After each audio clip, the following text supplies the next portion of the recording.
saja merupakan salah satu hotel di Jawa Barat yang berprofesional nanti malam punya Olimpiade acara ini ada beberapa hal yang akan kami tanyakan kepada Pak Juna sebagai Ketua Ma'arif Pusat terkait pemerintahan Jokowi bagaimana sendiri dan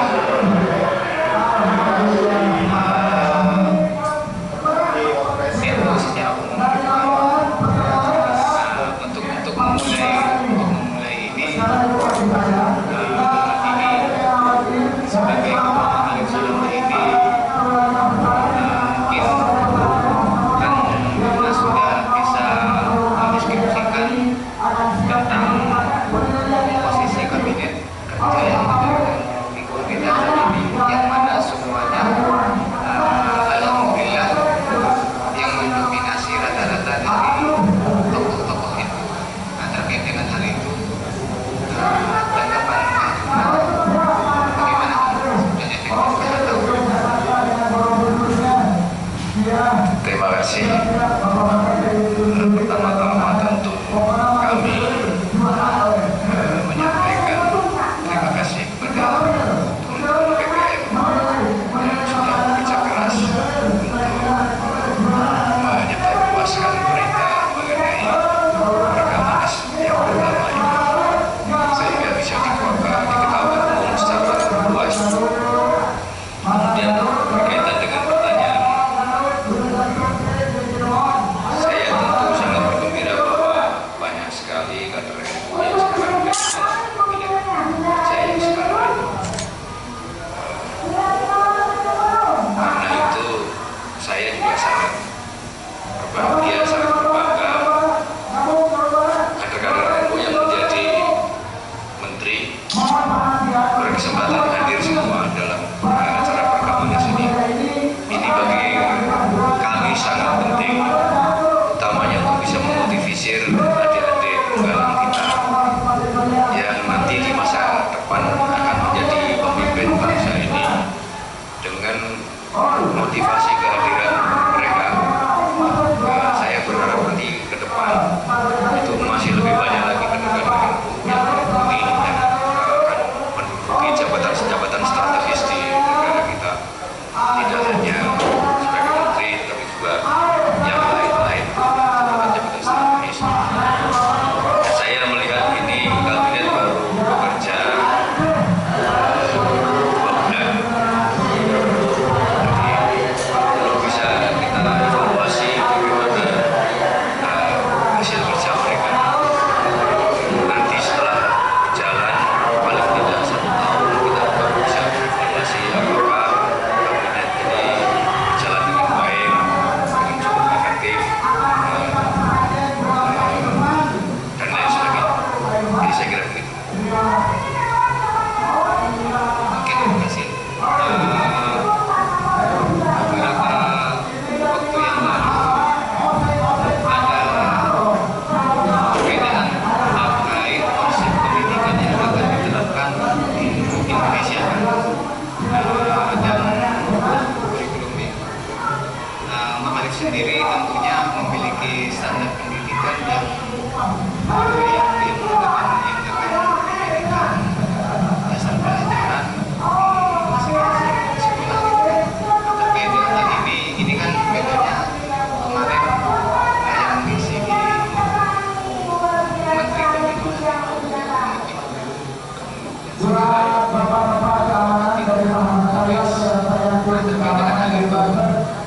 kontroversi terkait perbedaan mungkin konsep atau pandangan Ma'arif sendiri terkait hal ini bagaimana? Sebenarnya Ma'arif tidak mempersoalkan menterinya NU atau tidak. Bagi Ma'arif itu tidak penting. Yang lebih penting bagi Ma'arif adalah apakah menteri tersebut bisa memajukan pendidikan kita atau tidak, bisa membawa maju pendidikan kita apa tidak. Dan sistem pendidikan yang diterapkan oleh menteri itu sesuai apa tidak dengan konsep pendidikan di lingkungan itu, dan sesuai dengan khitoh pendidikan di negara kita, bangsa kita atau tidak. Jadi kalau khitoh pendidikan kita sejak zaman Hindu-Buddha, pendidikan kita ini adalah sistemnya sistem asram, itu disebut asram, yang kemudian menjadi asrama, sistem padepokan, di mana si penuntut ilmu, si pencari ilmu dengan yang memberikan ilmu diam di satu tempat, di tempat itu belajar, di tempat itu hidup, di tempat itu juga beribadah. Nah, sistem asram, sistem padepokan yang dalam bahasa Sanskerta itu disebut sebagai karsana, itu berlanjut ketika Islam masuk ke Indonesia. Wali Songo tidak merubah sistem itu, tetapi mengisi sistem itu, sehingga kemudian padepokan asram berganti nama menjadi pesantren. Tetapi di dalam pesantren itu, seperti halnya di asram, disitulah tinggal para pengajarnya dan juga para muridnya. Di situ proses belajar mengajar berlangsung, di situ proses hidup berlangsung, di situ proses beribadah berlangsung. Ini terus sampai penjajah Belanda datang. Penjajah Belanda datang tahun 1817. Penjajah Belanda mendirikan sekolah yang pertama di Indonesia dengan sistem kelas. Sekolah itu untuk kepentingan penjajah sendiri, supaya mereka tidak jauh-jauh menyekolahkan anak-anaknya ke Belanda sana, ke negaranya sana, cukup dididik di sini. Kemudian pada tahun 1819, pemerintah kolonial Belanda mengeluarkan yang disebut dengan guru ordonansi. Di dalam guru ordonansi itu diatur bagaimana pendai itu melaksanakan tugasnya.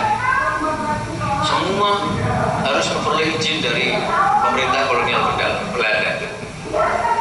Nah, setelah dapat tentangan protes dari sana sini, akhirnya pemerintah kolonial Belanda mendirikan sekolah untuk pribumi. Sekolah itu disebut sekolah Ongkoloro karena hanya kelas 1 dan kelas 2. Nah, ini kepentingannya, tujuannya adalah untuk memperoleh tenaga-tenaga administratif murah dari pribumi oleh pemerintah Belanda. Sistem yang diperkenalkan Belanda berjalan terus sehingga kemudian sampai Indonesia merdeka. Ternyata Indonesia merdeka yang digunakan masih sistem Belanda, tidak sistem yang selama ini berlaku di negara kita, di bangsa kita, yaitu sistem asram, sistem padepokan, sistem pesantren itu yang sudah terbukti menghasilkan anak-anak yang tangguh, yang militan, yang berakhlak.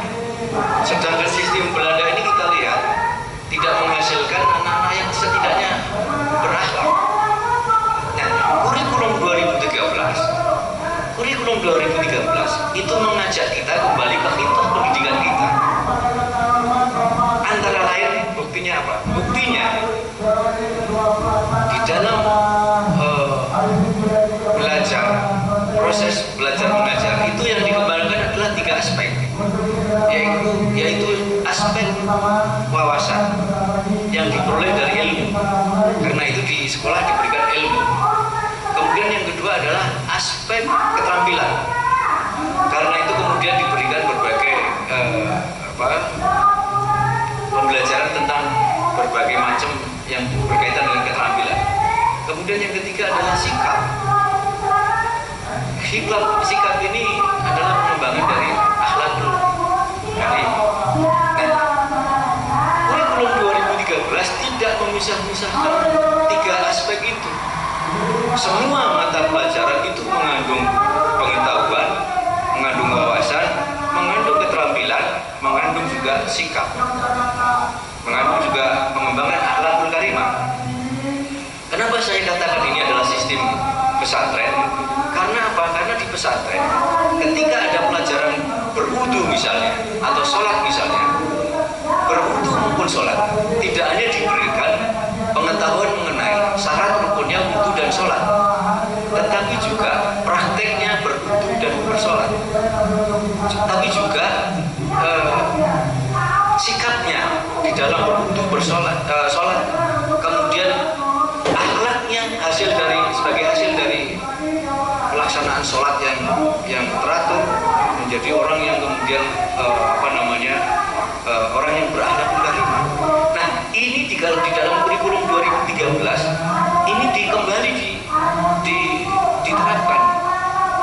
Jadi tidak kemudian dipisahkan pelajaran ini adalah pelajaran pengetahuan, pelajaran ini adalah pelajaran keterampilan, pelajaran ini adalah pelajaran akhlak, budi pekerti, bukan seperti itu. Karena itu kemudian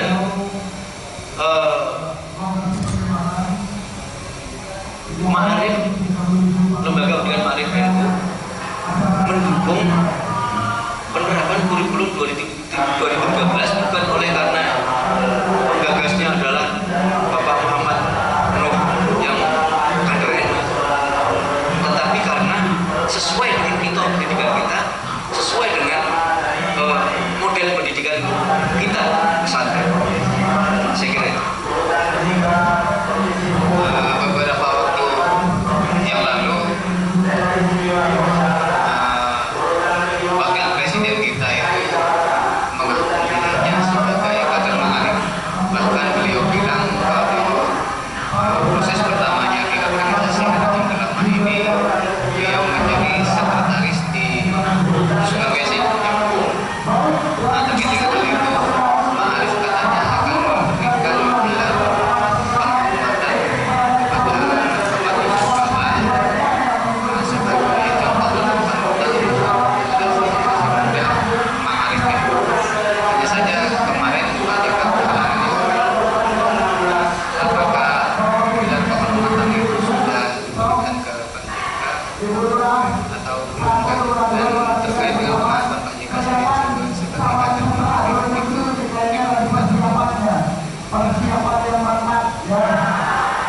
Ya, kami sudah sampaikan kepada Pak Pres, Bapak Yusuf Kala ketika kami mendagang bahwa kami bermaksud untuk memberi anugerah gelar tokoh pendidikan NU kepada beliau, dan beliau tentu saja karena melakukan semuanya ini dengan ikhlas, beliau mengatakan sebenarnya saya tidak menghendaki penghargaan ini, tetapi kami yakin bahwa keikhlasan beliau itulah yang membuat kami semakin yakin bahwa beliau pantas memperoleh penghargaan ini. Dan PPLP Ma'arif telah menyusun tim, dan hasilnya adalah 9 orang termasuk Bapak Yusuf Kala sebagai orang-orang yang punya peran penting di dalam pengembangan pendidikan formal di Nahdlatul Ulama. Jadi ini sudah kami berikan, kami sampaikan pada waktu acara pembukaan kemarin. Kami tidak ragu bahwa memang Pak Yusuf Kala memulai kiprahnya di NU pada usia 22 tahun itu adalah sebagai sekretaris pengurus wilayah Ma'arif se-Sulawesi, bukan Sulawesi Selatan tapi Sulawesi. Nah, itu berlangsung sampai seperti usia beliau memulai, yaitu 22 tahun beliau menjadi sekretaris pengurus wilayah Ma'arif Sulawesi Selatan. Bukan itu saja, tetapi banyak sekali sumbangan beliau untuk lembaga-lembaga pendidikan Ma'arif di Sulawesi Selatan, seperti menyediakan tanah universitas yang dikelola oleh Ma'arif, sekolah-sekolah yang dikelola oleh Ma'arif, tapi juga pendanaan lain untuk keberlangsungan pendidikan Ma'arif di Sulawesi Selatan.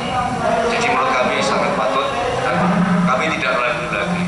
Kami tidak, kalau ditanya soal apakah sudah dicek, sebelum kami memutuskan itu kami sudah melakukan studi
bisa berlangsung di